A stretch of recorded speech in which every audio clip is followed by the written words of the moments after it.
নমস্কার বন্ধুরা, আমার বেবি বডি মাসাজ অয়েলের ভিডিওটা দেখে তোমরা অনেকেই কমেন্ট করেছিলে যে এখন তো সর্ষের তেল ইউজ করতে মানা করে সবাই, তো আমরা কীভাবে সর্ষের তেলটা ইউজ করি বা তুমি কীভাবে সর্ষের তেলটা কেন দাও তোমার বেবিকে। দেখো, ডাক্তারবাবুরা ঠিক, আমি বলছি না ডাক্তারবাবুরা ভুল। ডাক্তারবাবুরা সর্ষের তেল কেন ইউজ করতে বারণ করে, তার কারণ হচ্ছে এখন সেই খাঁটি সর্ষের তেলটা পাওয়া যায় না।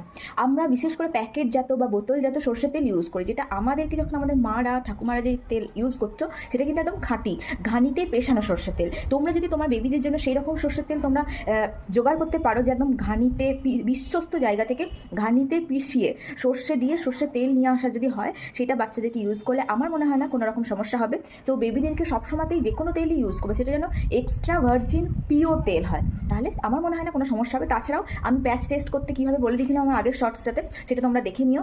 প্যাচ টেস্ট করে যে কোনো কিছু বেবিদেরকে ইউজ করবে, সেটা বডি লোশন হোক বা কোনো রকম বডি ময়েশ্চারাইজার বা কোনো রকম বডি অয়েল। দেখা হচ্ছে নেক্সট ভিডিওতে খুব তাড়াতাড়ি। বাই।